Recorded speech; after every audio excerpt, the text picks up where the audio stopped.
What's up guys, Chris Hall here, back with another Q&A.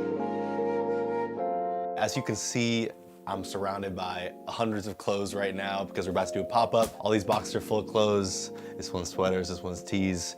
Sarah Dici, Timmy Ham, everyone. You'll see a sizzle reel soon, putting out like a 60-second video, and I'm putting out a whole behind-the-scenes video that Dan is helping me out with. So I'm super excited for that. But for now, let's get into some Q&A. So I'm gonna pull up some questions here and we will get them answered. Why do you think sneaker culture is dead? Yeah, maybe unpopular opinion, but I think sneaker culture is really died from the peak where it was a few years ago. I think what happened is a few things. There used to be a lot of sneaker boutiques in New York and LA and around America. Independent, family-owned, stores that sold a limited selection of sneakers and clothes that go with it, and it was super curated. But since Foot Locker got really huge, and then Adidas went more vertical, and Nike went more vertical in the distribution, it's really taken away all that element of the culture, that lining up outside, getting up early to get drops, going to boutiques. Now it's just app-based, kind of randomized. Well, it is randomized. The drops, get it on an app, you show up, or it's shipped to your house. So to me, the culture is gone. Next question. What are the major changes in fashion over the past few years? The most major trend in fashion that I've recognized is the decline of sneaker culture and the rise of streetwear fashion culture, and an elevation of streetwear culture where it's now almost synonymous with designer. And there's almost no difference between Louis Vuitton and Supreme. They do collaborations. I mean, they've normalized it. A few years ago, people did not save up $500-600 for clothes. They would only spend a few $100s, $500 on a pair of sneakers. They would be wearing like $15 sweats from H&M and a $5 t-shirt from H&M with a $500 pair of Jordans. Now you have kids, 14, 15, 16 years old, saving up $500, $600, $700, $800 for an off-white hoodie, for Heron Preston, for different things that they would sell at Kith or Bergdorf Goodman. It kind of has a bigger presence on the body, the shirts, jackets, pants. There's also accessories and everything like that, which is a whole different market. Watches for men, handbags for women. There's other stuff besides sneakers, and the culture exists there, whereas culture has kind of been killed in a major way in the sneaker game. And that's kind of a general trend I see, and super prevalent in 2018 going into 2019. Next question is, what separates Showroom from a normal production company? So Showroom is our company. I'm a co-founder, where we make fashion and merchandise for mainly YouTubers, other influencers like that, as well as brands. And we have a website that's coming out called showroom.me, where you can sign up for now if you want. But it's showroom.me is where you can make your own fashion brand. Think of it like a high-end version of an on-demand t-shirt site. You can have all the benefits of zero risk, zero inventory. You don't need to know how to set up a website or anything, but actually make really quality stuff that you can sell to your friends and to other people and start to build your brand on there. On the larger side of clients, where we're working with people that have 1 million to 10 million plus fans, we're better described as a luxury concierge for apparel and merchandise. So like a concierge in a hotel, if you're staying in a hotel, it means you can go down there and say, hey, I really want to, I'm looking for a place to eat. Where can I get some good food? And they'll give you a recommendation. They'll make the reservation. They'll arrange travel. They'll just do everything for you. They can kind of predict your needs, and it's a very luxurious service to have that, a concierge service. That's what we do for fashion and apparel on the larger side, because it's a much deeper level of custom work and manual interaction with the client, the talent, and us on the larger side, because of the fact that we're doing kind of a different strategy with larger people versus smaller people, as you might expect. So someone might be like, I'm interested in making a streetwear line that kind of looks like this. They'll send me a Pinterest board and just very simple direction, and then we come back with a proposal, say, okay, we should do these pieces and these colors, this size breakdown, this quantity, this launch strategy, this promotion, and we kind of put it on a plate for them and just present it, and they can approve it yes or no, or give us edits. And that's a very luxurious service for them. They don't need to do anything except the initial thought. We take their ideas and make them a reality. We get the designs made. We get all the art made. we deal with all the production. They never ever need to speak to a production place when they work with us. They only have one point of contact, usually me, and that will be someone else soon as we grow the team. But for now, it's talent and their manager direct to me on a text message or an email or a phone call, and they say what they want and it gets done. It's just that simple. It's almost like magic to them. Meanwhile, on the back end, I'm predicting hundreds of points of data and transmitting 500 plus points of data for one clothing line. Things like, what are the graphics? What are the colors? What's the color space that the graphic is in? What is the print process that we're going to use? What are the dimensions of the graphic? How far is it from the neck? Where are the print areas? Are there multiple arms? Which arm? Which orientation? Is there a back print? Is there not a back print? Is there a neck tag? What sizes are we doing? What quantities are we doing? What size breakdowns are we doing? Where is it going? How is it distributed? What's the fulfillment strategy? What's international shipping? How much is domestic shipping? How are we paying for fulfillment? What type of deal is it? There's just a million different things, let alone choosing the actual garment. That's another decision that there's 10,000 options for. The whole value of our company is that we make this thing that is extremely difficult and complex, which is making clothing and getting it fulfilled to the customer and everything that comes with that. We make it extremely simple. It can be as simple as as one 30-minute phone call with them and we do everything. Or it could be super hands-on and they're involved, to the max, and that's great too. Either one is cool. So that's really the difference. We're not just production. We have production, but we're everything. You tell us what you want to do and it gets done. You never need to deal with a production facility. You don't need to know anything about fashion to work with us. With the website, of course, it's not the same hands-on personal touch as the custom clients, but it's still a very personalized experience that takes all of our knowledge on how to make clothes that look good and make it very easy not to mess up. We're already kind of giving you the right tools to do it, and we're not even letting you choose things that are bad quality or bad quality garments or bad quality prints or colors that won't work or graphics that won't work. We don't even let you choose it. In that sense, it's an insurance for you when you make your clothes that it's going to look good, because we don't let you make anything that doesn't look good. Now, to the art and stuff, that's up to you. The concept is up to you, but we take all the difficulty out of it, both for the Showroom.me clients and the custom clients. And again, you can sign up for this at Showroom.me. It's coming out in a few weeks.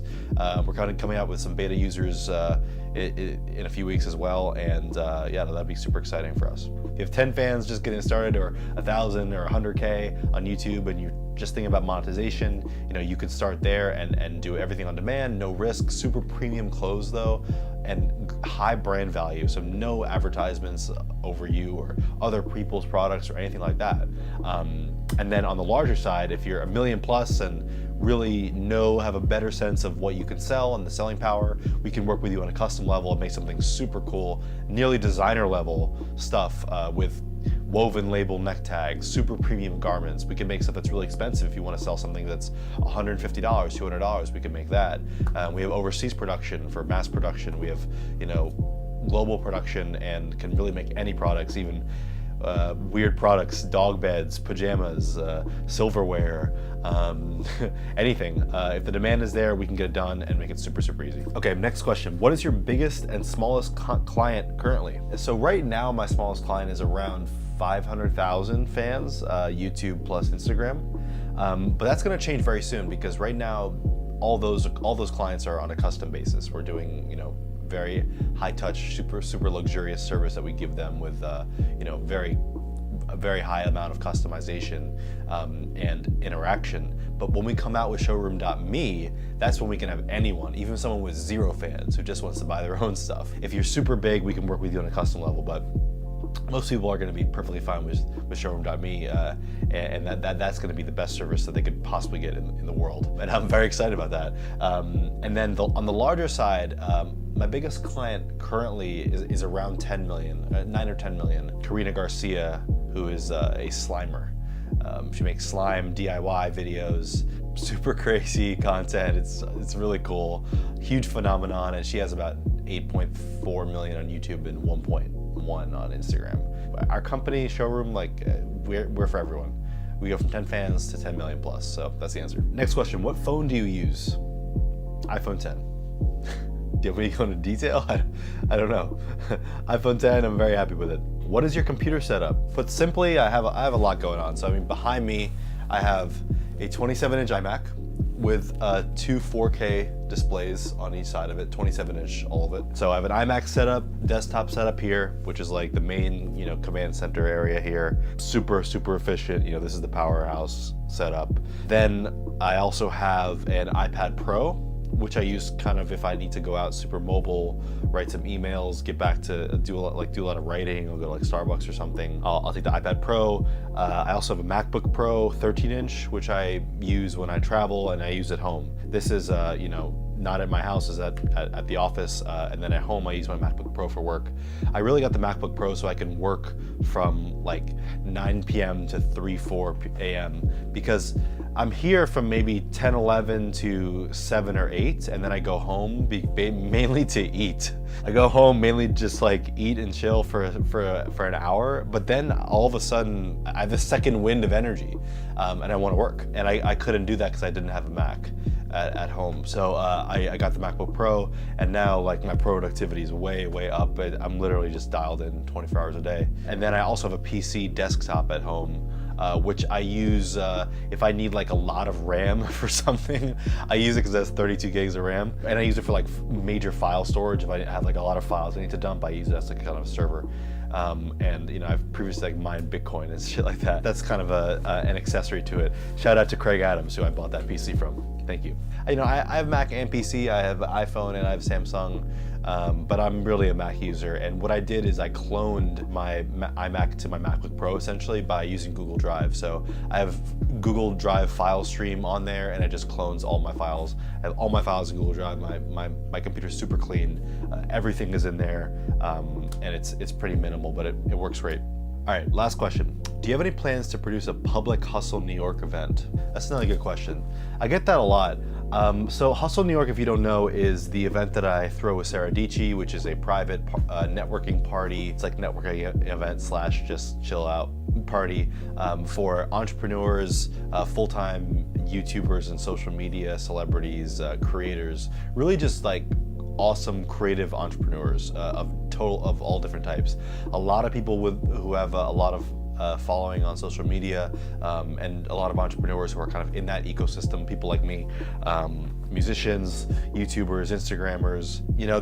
The magic of that is that it's super hand selected. It's literally either myself or Sarah knows them personally, and sometimes we let them bring a +1 if we trust them, but it's super closely curated, and that's the magic of that, is that the formula for events, if you want to know, like from my experience, in my opinion, if you have the best people, you don't need to worry about the venue, the food, the music. That stuff is all extra. The main point of an event is to meet people. If we did a public version, it would need to be a different event. Basically, we have like the secret sauce down with that event. Totally, it's perfect. I love it. We have amazing sponsors: B&H, Hint, Hint Water. We have all the resources we need for that. Thank God, it's amazing. And it's such a good event. So we would need to make a separate thing that would be, if it's truly public, because when it's public, it's random. It's essentially random people, and we can't ensure the same level of quality if we don't know these people. Not to say that like all people are bad. Like I'm sure a lot of them are good, but it's not that density that you get with the original Hustle New York. So I think what it would be is maybe something like Hustle New York sessions or panels, and more of an event with like panels and talks and stuff like that. But at the same time, I think that's like corny, and I don't really like that. And we would need to do it totally different and not corny if we wanted to do that. And then also like there's a question of like how much to charge for tickets, like because if they're $10, then anyone will come. But if they're $1,000, then only people who really, really care about it will come. And there's a middle ground there.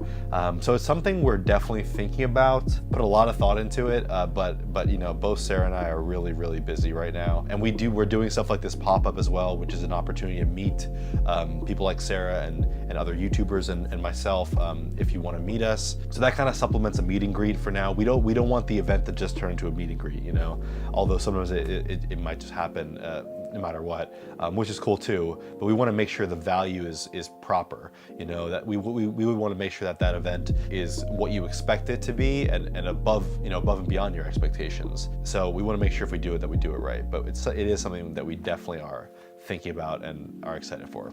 All right, guys, so that was this week's Q&A. Thank you so much for your questions. If you have any questions, leave them down below or DM me on Instagram at ChrisHallNYC. I really love doing these. I'm really an open book. I'm not insecure about anything, and I'm not too shy to answer any questions, no matter how deep or personal they are. I don't have anything really to hide. So thank you so much for the questions, and I really look forward to seeing you guys in the next video. Subscribe if you liked it, and like the video. Helps a lot, and I will see you guys next time. Peace.